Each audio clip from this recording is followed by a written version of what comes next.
Mask તમે કાઢી શકશો, વાંધો નથી. યસ, તો તમારો ટૂંકમાં પરિચય. મારો કોડ Y07 છે. મેં મારું graduation mechanical engineering LD college of એન્જિનિયરિંગમાંથી પૂરું કર્યું છે. ત્યારબાદ હું જીપીએસસીની પ્રિપરેશન કરતો હતો અને હાલમાં નાયબ સેક્શન ઓફિસર તરીકે પંચાયત વિભાગમાં ફરજ બજાવું છું. મિકેનિકલ એન્જિનિયરિંગ તમે કયા વર્ષમાં પૂરું કર્યું? મેં 2017માં પૂરું કર્યું. અચ્છા, કઈ જગ્યાએ? LD college of engineering Ahmedabad ખાતે. અને રહેવાનું પણ અમદાવાદ? જી સર. ઓકે. તમારામાં એવી કઈ ખાસિયત છે કે તમને એવું લાગે છે કે તમને પીઆઈ તરીકેની પોસ્ટિંગ મળવી જોઈએ? સર, ખાસિયત કરતાં મને એવું ફીલ થયું છે કે જે ફિલ્ડની જોબ છે એમાં ફિઝિકલી અને કોઈ બી એક્સ્ટ્રીમ વેધર કન્ડિશન હોય તો એમાં હું કામ કરી શકું છું. તો એ બાબત મને લાગે છે. પણ કંઈક એવી ક્વોલિટી જે તમને લાગતું હોય કે મારી આ ક્વોલિટી એવી છે કે જે ખરેખર મને આ પોસ્ટ માટે વધારે રિલેટ કરે છે, સંગત કરે છે? સર, પીઆઈની પોસ્ટ છે એ આપણે પીપલ કનેક્શનવાળી પોસ્ટ છે. એટલે મારો ખૂબ ટૂંકો અનુભવ છે, બટ જેટલા વર્ષથી હું બહાર રહ્યો છું ને એના આધારે લાગુ છું કે લોકો સાથેનું જે કનેક્શન છે એ કામ હું સારી રીતે કરી શકું છું. અને કોલેજ દરમિયાન હું સર જે લીડરશિપના બધી રમતગમત છે એમાં મેં ભાગ લીધો હતો અને કોલેજમાંથી હું કબડ્ડીની ટીમમાં કેપ્ટન તરીકે મારી ટીમને રિપ્રેઝેન્ટ કરી હતી. તો આ વસ્તુ મને લાગે છે કે કદાચ મને કામમાં આવશે. ઓકે, એટલે લીડરશિપ તમે લઈને કામ કરી શકો? જી સર. ઓકે. કોઈ એવી ખામી તમને લાગતી હોય કે આ એક મારામાં મારી ખામી છે જે કદાચ મને લાઈફમાં પણ ક્યારેક એનું નુકસાન થયું છે જેના લીધે, અથવા તો તમને કોઈ એવો ઇન્સિડન્ટ ખબર હોય તમારી પોતાની કોઈ ખામીના લીધે? સર, ખામી તો ઘણીવાર એવું મને લાગ્યું છે કે હું એકની એક ભૂલ હોય છે એ ઘણીવાર બીજી વાર દોહરાવું છું. તો એ વસ્તુ મને લાગી છે કે ક્યારેક મને નુકસાન કરતી હોય છે. બટ એક બે ઇન્સિડન્ટમાં મને એવું થયું છે કે મારી એકની ભૂલ રિપીટ થઈ તો પછી મને રિયલાઇઝ થયું છે. એટલે સેકન્ડ ચાન્સ કે થર્ડ ચાન્સ પછી રિયલાઇઝ થાય કે આ વારે વારે આ જ પ્રકારની સર, એ બે અનુભવ થયા છે. અત્યારે કોરોનાનો સમય ચાલે છે, તો કોરોનાના સમયમાં રાજ્ય સરકાર કયા કાયદા હેઠળ કાર્યવાહી કરે છે? સર, જે આપણે એપિડેમિક ડિઝીઝ એક્ટ છે 1896નો, એના આધારે કેન્દ્ર સરકાર અને જે ડિઝાસ્ટર મેનેજમેન્ટ એક્ટ છે 2005નો, તો આ બંને કાયદા અંતર્ગત રાજ્ય સરકાર અને કેન્દ્ર સરકાર ગાઈડલાઇન્સ બહાર પાડતી હોય છે અને એનું અમલીકરણ થતું હોય છે. એપિડેમિક એક્ટ કઈ સંસદમાં પસાર થયો છે? સર, એ મને ખાસ આઈડિયા નથી, બટ આઈ કેન ગેસ કે જે એ સમયની જે બ્રિટિશ સમયની જે આપણી કેન્દ્રીય પાર્લામેન્ટ હતી એમાંથી કદાચ પસાર થયો છે. આ એપિડેમિક એક્ટ હેઠળ જ્યારે સરકાર કોઈ ગાઈડલાઈન બહાર પાડે અને એનો ભંગ કરે કોઈ પણ વ્યક્તિ, તો કયા કાયદા હેઠળ તેને શિક્ષા કરવામાં આવશે? સર, એ આપણે જે આઈપીસી છે, ઇન્ડિયન પિનલ કોડ, એની કલમ 188 અંતર્ગત જે જાહેર સેવક છે એના જે આદેશ છે એનું પાલન ન કરવામાં આવે તો એના અંતર્ગત કાર્યવાહી કરી શકાય છે. અને કદાચ કોઈ મોટી ભૂલ કરી હોય જેનાથી જાહેર સેવા અથવા કોઈ માનવ મૃત્યુ થઈ શકે એવી શક્યતા હોય તો એ આઈપીસીની બીજી કલમ અંતર્ગત કાર્યવાહી કરી શકાય છે. તમે પંચાયતમાં છો ત્યારે જી સર. જાહેર ફરજ શબ્દ તમે સાંભળ્યો હશે, જી સર. એ કઈ કલમ અંતર્ગત તેની વ્યાખ્યા દર્શાવવામાં આવી છે? સોરી સર, મને ખબર નથી. મિકેનિકલ એન્જિનિયર થયા પછી તમને શું લાગે છે કે મિકેનિકલ એન્જિનિયર તમને આ ફિલ્ડમાં કેવી રીતે હેલ્પ કરી શકે? સર, મિકેનિકલ એન્જિનિયરિંગ ટ્રાફિકની બાબતોમાં મને મદદ કરી શકે છે. For example? સર, જે આપણે ટ્રાફિક સર્કલ હોય છે, હાલમાં અત્યારે મને ઇન જનરલ આઈડિયા આવ્યો છે કે અત્યારે આપણે કોઈ બી ટ્રાફિક સિગ્નલ હોય છે તો આપણે બાઇકમાં બે જ સિગ્નલ હોય છે, કાં તમે લેફ્ટ જઈ શકો અથવા રાઈટ જઈ શકો, બરાબર. બટ હવે અત્યારે કેસ ઘણા એવા બની રહ્યા છે કે સપોઝ કે કોઈને આગળ સીધું જવું હોય અને રાઈટ જવું હોય તો બંને એક જ સિગ્નલ આપશે રાઈટ સાઈડનું. તો આના બાબતે કોઈ કામ કરી શકાય છે કે ભાઈ કોઈકને આગળથી રાઈટ જવું છે કે આગળથી સીધું જવું છે. તો આવી એક બાબત છે જે મને થોડી લાગે છે કે કંઈક કામ આપી શકે છે. એટલે એનો લીધે તમે કાયદામાં ફેરફાર કરી શકશો? કાયદામાં ફેરફાર તો સર ના કરી શકે, પણ તમે સજેશન તમારો જે આપી રોલ શકીએ. છે, તમે જે રોલ માટે જઈ રહ્યા છો એ રોલમાં તમે મિકેનિકલ એન્જિનિયર કંઈક લાગતું હોય કે આ સ્ટડીના લીધે મારામાં જે આ બાબતો છે તો એ મને ક્યાંક હેલ્પ થશે. સર ઓવરઓલ મિકેનિકલ એન્જિનિયરિંગ છે એમાં ફિલ્ડનું કામ વધારે હોય છે, એટલે એક જે એન્જિનિયરિંગ વખતે જે ઇન્ટેલેક્ચુઅલ લેવલ પ્લસ જે ફિઝિકલ સ્ટેમિના બનવી જોઈએ એ મને મદદ કરી શકે છે. બાકી સર ઇનડાયરેક્ટ વેમાં આ જે 4 વર્ષનો અનુભવ હોય છે એ ઘણી બધી જગ્યાએ મદદ કરી શકે છે. પ્રોબ્લેમ સોલ્વિંગમાં વધારે. જી સર. ગુજરાત પોલીસમાં તમે જોઈન થવા માંગો છો. જી સર. ગુજરાત પોલીસમાં અત્યારે એના જે લોકોમાં 3 શબ્દો જોવા મળે છે, કયા કયા છે શબ્દો? એટલે સર લોકોનો અભિપ્રાય પોલીસ વિશે. લોગો, ગુજરાત લોગો છે એના સિમ્બોલ સિમ્બોલ. એમાં 3 શબ્દો છે જી સર. જે ગુજરાત પોલીસના સિદ્ધાંતોને રજૂ કરે છે દેખીતી રીતે. જી સર. તો એ સિદ્ધાંતો અથવા એ શબ્દો છે જણાવી શકો? જી સર. ગુજરાત પોલીસના લોગોમાં જે મોટો છે એમાં સેવા, સુરક્ષા અને શાંતિ આ 3 શબ્દો હોય છે. ઓકે, ચાલો માની લો કે આપણે એ 3 શબ્દોને બદલવા છે, બરાબર. તમને એ કામ સોંપવામાં આવે તો તમે આવા જ બીજા 3 શબ્દો તરીકે કયા શબ્દોને પસંદ કરશો? સર થોડો સમય લઈ શકું છું? ચોક્કસ.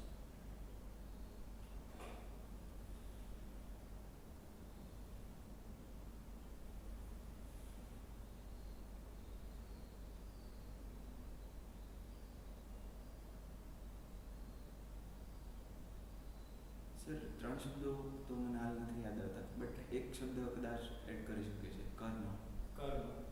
Okay, right. સેવા, સુરક્ષા અને શાંતિને ડિફાઇન કરી શકો પોલીસ ડિપાર્ટમેન્ટના આસ્પેક્ટ્સથી? સર જે પોલીસ વિભાગ છે એનું કામ લોકો સાથે સીધા કોન્ટેક્ટનું હોય છે, અને પોલીસ છે એ 24/7 એટલે કે સતત સેવા આપતું સંગઠન છે. અને કોઈ બી રાજ્ય અથવા કોઈ બી દેશ છે તો એનો વિકાસ એ પોલીસ ઉપર આધારિત છે. જ્યારે કાયદો અને વ્યવસ્થાની સ્થિતિ સારી હોય ત્યારે જે તે વિસ્તારમાં છે એ વિકાસ થઈ શકે છે. એટલે પોલીસ સુરક્ષાનું કામ આપે છે, અને પોલીસ સુરક્ષા પૂરી પાડે છે એના કારણે જ રાજ્યમાં પણ શાંતિ જળવાઈ છે. તમે એક પોલીસ ઇન્સ્પેક્ટર તરીકે સેવા બજાવશો તો પોલીસ સ્ટેશનની તમામ જવાબદારી તમારા માથે હશે. આજે સુપ્રીમ કોર્ટે પોલીસ રિફોર્મ્સ અંગે ઘણી બધી ગાઈડલાઈન જાહેર કરેલી છે. એમાંથી કઈ ગાઈડલાઈન એવી છે, એકાદી કોઈ પણ એક, ઘણી બધી ગાઈડલાઈન એવી છે જે હજી સુધી પોલીસ ઇમ્પ્લિમેન્ટ નથી કરી શકી. એમાંથી એકાદી ગાઈડલાઈન એવી જણાવો કે જે તમે ઇમ્પ્લિમેન્ટ કરવા માંગશો તમારા દળમાં. સર સુપ્રીમ કોર્ટે અનેક જજમેન્ટોમાં આના વિશે ગાઈડલાઇન્સ આપેલી છે. એટલે ઓવરઓલ સુપ્રીમ કોર્ટે જેમ કે ડીજીપીનું પદ છે એની નિમણૂક કઈ રીતે થાય એના માટેની ગાઈડલાઇન્સ, પછી રાજ્ય કક્ષાએ છે એ સુરક્ષા આયોગ બનાવવો જોઈએ એની આપેલી છે. બટ સર પોલીસ ઇન્સ્પેક્ટર તરીકે સર મને આઈડિયા નથી કે કઈ રીતે એ ગાઈડલાઇન્સનો ઇમ્પ્લિમેન્ટ કરી શકાય છે. તમે એન્જિનિયરિંગ કયા વર્ષમાં પૂરું? 2017. 2017. ત્યાર પછી ડીવાયએસની પરીક્ષા આપી. જી સર. એ ફર્સ્ટ એટેમ્પ્ટે પાસ કરી. જી સર. એમાં અત્યારે મહેસૂલ વિભાગમાં છો. સોરી સર, પંચાયત વિભાગમાં છો. પંચાયતી રાજ પ્રણાલીનો પ્રારંભ કયા વર્ષથી થયો ભારતમાં? સર પંચાયતી રાજનો પ્રારંભ 1959થી ભારતમાં થયો. રાજસ્થાનમાંથી થયો છે આઈ થિંક. ઓકે. બંધારણીય દરજ્જો કયા વર્ષે મળ્યો? 1993. 1993 થી બંધારણીય દરજ્જો મળી ગયો, તેમ છતાં અત્યાર સુધીમાં તમને એવું લાગે છે કે જે ઉદ્દેશ સાથે બંધારણીય દરજ્જો આપેલો હતો એ પરિપૂર્ણ થયો છે? સર, ઘણા કિસ્સામાં પરિપૂર્ણ થયો છે. જેમ કે સોશિયલ જસ્ટિસનો જે સિદ્ધાંત છે, સમાજના જે સંવેદનશીલ વર્ગો હતો એનું રિપ્રેઝન્ટેશનનો સિદ્ધાંત ઘણા અંશે સાકાર થયો છે. પરંતુ જે આપણે મહિલા અનામતની વાત છે 33%, તો સર એમાં હજુ જે સમાજની પુરુષસત્તાત્મક સમાજ છે એના કારણે સર હજુ જોવા મળે છે કે ગામડાઓમાં જે મહિલા સરપંચ છે એની જવાબદારીઓ છે એ પુરુષ સરપંચ સંભાળતા હોય છે. એટલે કે એમના પતિ અથવા એમના પુત્ર એ સંભાળતા હોય છે. અને આ સિવાય સર જે વિકેન્દ્રીકરણનો સિદ્ધાંત હતો કે સત્તા છે એ જિલ્લા પંચાયત અથવા તાલુકા પંચાયતને આપવું, તો સર એના કારણે વિવેકાધીન સત્તાઓ વધી, તો એના કારણે ભ્રષ્ટાચાર પણ થોડાક અંશે વધ્યો છે. તો સર એનું પંચાયત સંસ્થાઓને વધુ મજબૂત બનાવવા માટે તમને કદાચ સુધારાઓ તમારા ધ્યાનમાં હોય તો કયા સુધારાઓ તમે કહી શકો? સર, સૌથી પહેલાં તો આ જે મહિલા સરપંચ અથવા મહિલા અનામત છે, તો સર એના માટે મહિલા જે ચૂંટાઈને આવે છે તો એને તાલીમ અથવા શિક્ષા આપવી જોઈએ. કારણ કે અત્યાર સુધી હજુ ગામડામાં આ સિદ્ધાંત નથી. તો જો રાજ્યકક્ષા અથવા રાષ્ટ્રકક્ષાએ જો આવી નિયમિત તાલીમ આપવામાં આવે તો એક આ મહિલા અનામતનો જે સિદ્ધાંત છે એ કામ કરી શકે છે. અને બીજું સર, જે જિલ્લા પંચાયતને એને સત્તા આપવામાં આવે છે એનું રેગ્યુલર ઓડિટની સિસ્ટમ છે એને વધારે મજબૂત કરવી જોઈએ. કારણ કે વિકેન્દ્રીકરણની સાથે ભ્રષ્ટાચાર પણ થોડા અંશે વધ્યો છે. પંચાયતના જે સભ્યો હોય એના માટે એજ્યુકેશનલ કોઈ ક્વોલિફિકેશન હોવી જોઈએ? સર, ઘણા રાજ્યોએ એનું પ્રાવધાન કર્યું છે કે પંચાયતી રાજમાં ચૂંટાઈ આવવા માટે મિનિમમ રાજસ્થાનમાં સર આઈ થિંક હતું અને એ હાલમાં પાછું લેવામાં આવ્યું છે. 8 ધોરણ હતું એ પાછું લેવામાં. પછી કોઈ એવું રાજ્ય તમારા વાંચવામાં એવું હોય કે જેમણે પંચાયતના સભ્યોને પાછા બોલાવવા માટેનું રાઇટ ટુ રિકોલ બિલ રજૂ કર્યું હોય વિધાનસભામાં? સર, રાજ્યનું નામ મને નથી યાદ. આઈ થિંક હરિયાણા હોઈ શકે છે. હરિયાણા છે. તો એ શું હોય છે right to recall? Right to recall એટલે લોકશાહીમાં જેમ લોકોને પોતાના પ્રતિનિધિ ચૂંટવાનો અધિકાર છે, પરંતુ જો એ પ્રતિનિધિ છે એ પોતાના જે ફરજો છે એ પૂરી પાડવામાં સક્ષમ ના હોય તો લોકોને એ પણ અધિકાર હોવો જોઈએ કે એ વ્યક્તિને 5 વર્ષની જે ટર્મ છે એ પૂરી થાય એ પહેલાં પણ એમને પાછો બોલાવી શકાય. જેથી જે જવાબદેહિતાની ભાવના છે એ વધારે સુદૃઢ કરી શકાય. એટલે તમે માનો છો કે રાઇટ ટુ રિકોલ હોવું જોઈએ? જી સર, એનું ઇમ્પ્લિમેન્ટ કરવું જોઈએ. આનાથી તો ભારતમાં અત્યાર સુધીમાં કેમ લાગુ નથી થયું? સર, ભારતમાં એક તો આપણે જોઈએ તો વિવિધ પ્રકારની ચૂંટણી દર વર્ષે આવતી હોય છે. તો ચૂંટણીનો જે ખર્ચ છે એ આપણા માટે બહુ મોટો ખર્ચ છે. અને જો રાઇટ ટુ રિકોલ અચાનકનું લાગુ કરી દેવામાં આવે તો આચારસંહિતા અને એ બધી બાબતના કારણે જે વિકાસના કામો છે એને સમય વધારે લાગી શકે છે. તો ધીરે ધીરે આના ઉપર વધારે રિસર્ચ અને સંશોધન કરી શકાય અને ધીરે ધીરે પંચાયતી રાજથી એને અમલ કરવાનું શરૂ કરવું જોઈએ. તમે એવી વાત કરી કે પંચાયતમાં ત્યારે ભ્રષ્ટાચારને એ જે છે નાબૂદ થાય એના માટે પ્રયત્ન કરશો. તો અત્યારે ભ્રષ્ટાચાર નામનો એક કાયદો પણ છે આપણા દેશમાં, પ્રિવેન્શન ઓફ કરપ્શન એક્ટ. આ કાયદો કઈ સમિતિની ભલામણથી આપણા દેશમાં અમલ કરવામાં આવ્યો? સોરી સર, સમિતિનું નામ મને યાદ નથી અત્યારે. એક કેસ સ્ટડી આપણે જોઈએ. તમે પીઆઈ છો, તમને ખબર પડી કે તમારા વિસ્તારમાં કોઈ જગ્યાએ દારૂનો બિઝનેસ ચાલી રહ્યો છે. તમે ત્યાં પહોંચી ગયા, ત્યાંથી જે 2-3 જણને અરેસ્ટ કર્યા, કદાચ એ ત્યાં કામ કરતા હતા કે એવા કોઈ માણસો છે. હવે જે વ્યક્તિને તમે અરેસ્ટ કર્યો બહુ ગરીબ માણસ છે અને પૈસા માટે જ તો ત્યાં કામ કરતો દારૂના અડ્ડા ઉપર કે જે વિસ્તારમાં. તમે એને પકડ્યો એટલે તરત એના ઘરના પણ આજુબાજુ રહેતા હતા. એટલે એના વાઈફ આવી ગયા, એની મધર આવી ગયા, એના 3 બાળકો હતા, એ નાના અને તમને જોઈને જ દેખાય છે હ્યુમેનિટી ગ્રાઉન્ડ ઉપર કે આ નિર્દોષ જેવું છે. આમાં આ તો બિચારા પૈસા માટે જ આ કામ કરે છે અને એને કંઈ બહુ જ લોકો અઘરે છે કે અમારા ઘરમાં એક જ કમાનાર છે, તમે આવું થશે તો અમારું ઘરનું શું થશે. આ કન્ડિશન ઉપર તમે શું નિર્ણય લેશો?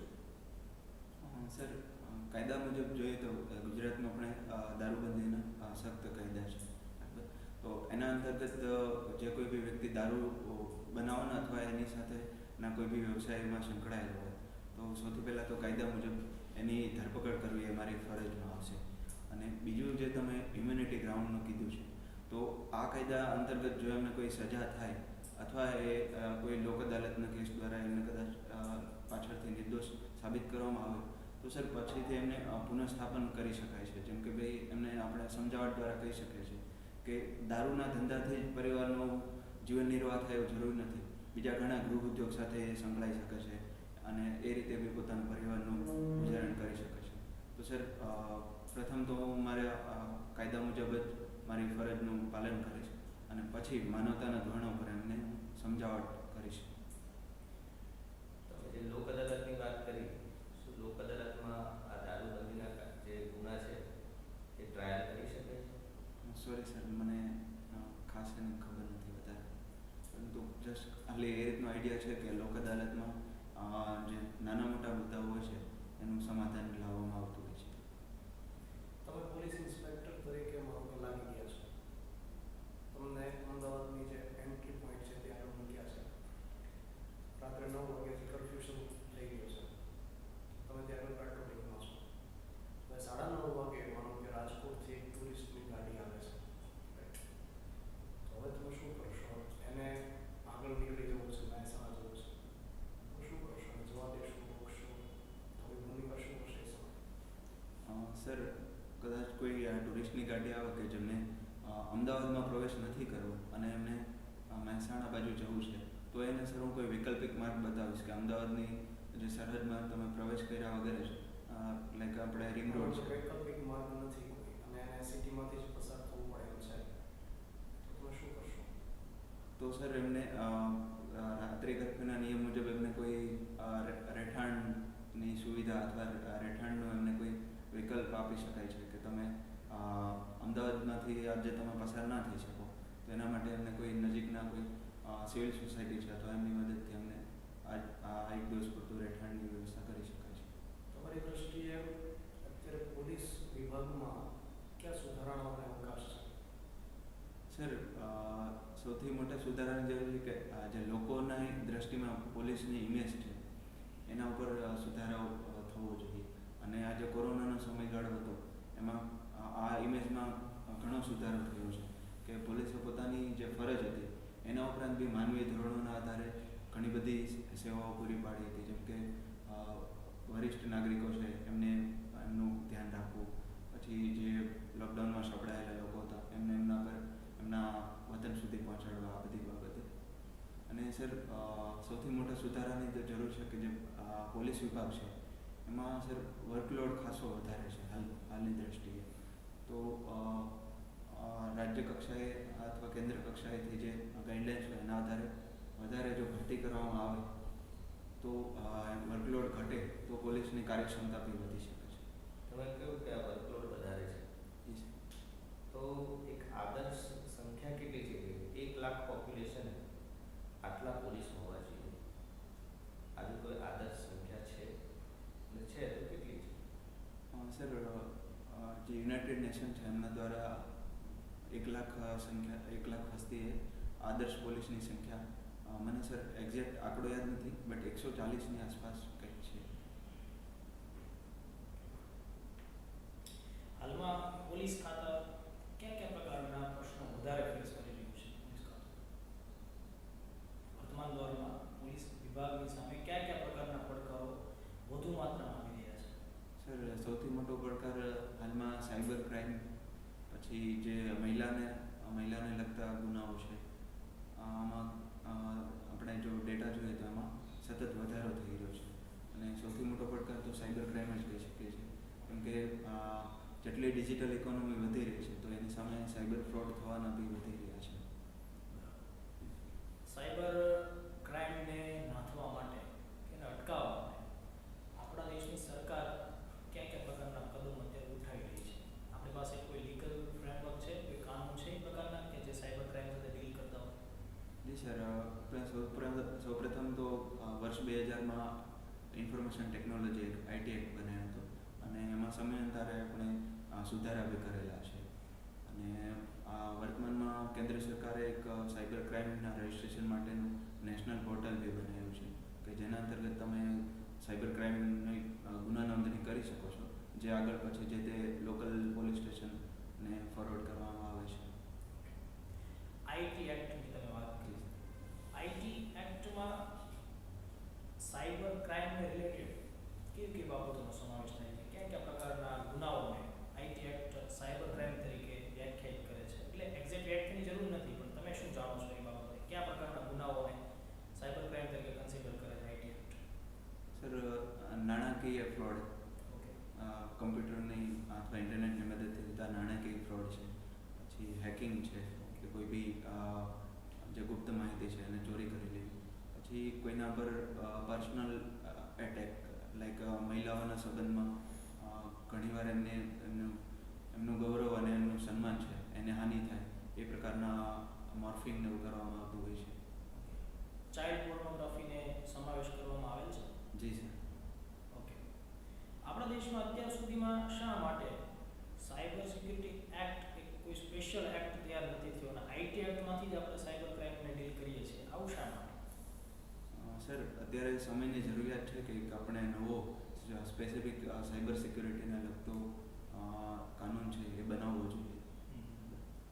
ઓકે. એવા કોઈ ઓનલાઈન પોર્ટલ વિશે આપ જાણો છો કે જેના માધ્યમથી આપણે ક્રાઇમ રજિસ્ટર કરાવી શકીએ મહિલાઓ માટે અથવા અન્ય કોઈ પણ વ્યક્તિઓ માટે? એટલે સર, સાયબર ક્રાઇમ કે કોઈ બી કોઈ પણ પ્રકારનો ક્રાઇમ ટેકનોલોજીની મદદથી પોલીસ સુધી આપણે ઝડપથી પહોંચી શકીએ એ કોઈ એપ્લિકેશન આપણા ધ્યાનમાં છે કે સર, પોલીસ એનો ઉપયોગ કરતી હોય? ગુજરાત પોલીસ દ્વારા એક ઈ-ગુજકોપ સમથિંગ એપ છે, મને એક્ઝેક્ટ નામ નથી ખબર, પણ એના મદદથી તમે એફઆઈઆરની કોપી મેળવી શકો છો. પછી જે ઘણા બધા પ્રકારના નો ઓબ્જેક્શન સર્ટિફિકેટની જરૂરિયાત હોય છે એ મેળવી શકો છો. આ બધી કામગીરી ઓનલાઈન કરવામાં આવે છે. જેમ કે પાસપોર્ટ વેરિફિકેશનના ડોક્યુમેન્ટ છે એ બી ઓનલાઈન સબમિટ કરી શકો છો. ઓકે. ગુજરાત સરકારનો વિશ્વાસ પ્રોજેક્ટ ચાલી રહ્યો છે, એમના વિશે જણાવશો? સર, વિશ્વાસ પ્રોજેક્ટ છે એ રાજ્યવ્યાપી એક સીસીટીવી નેટવર્ક બનાવવા માટેનો પ્રોજેક્ટ છે કે જેની મદદથી કાયદો અને વ્યવસ્થાની સ્થિતિ જળવાઈ રહે અને જે ગુનાઓ છે એને અટકાવવા માટે અને જે ગુના થઈ ગયા છે એની તપાસ માટે સીસીટીવી નેટવર્કનો ઉપયોગ કરી શકાય છે.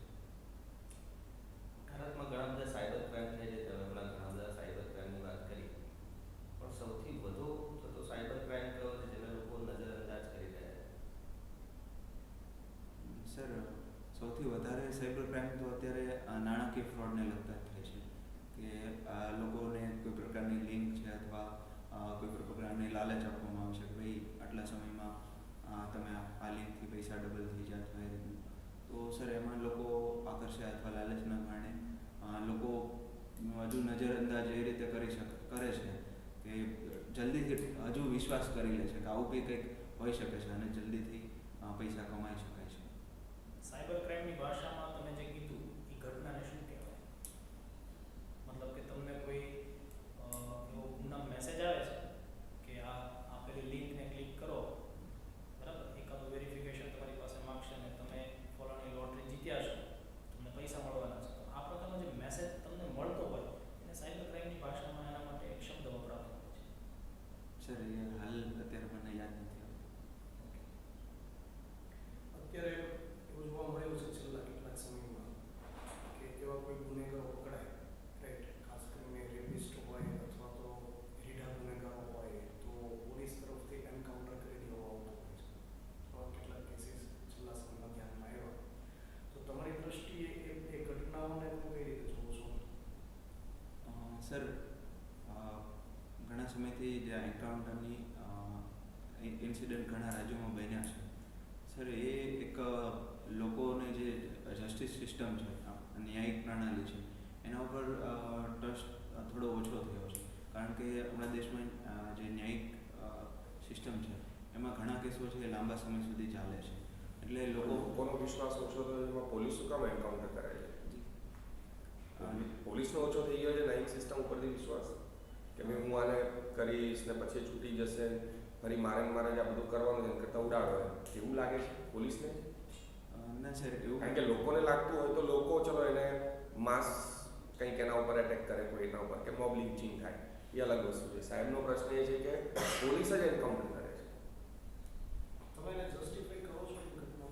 ના સર, ભારત એક લોકશાહી બંધારણીય દેશ છે. એમાં દરેક સત્તાનું વિતરણ કરવામાં આવ્યું છે કે ન્યાયિક વ્યવસ્થા પાસે ન્યાય કરવાની સત્તા છે.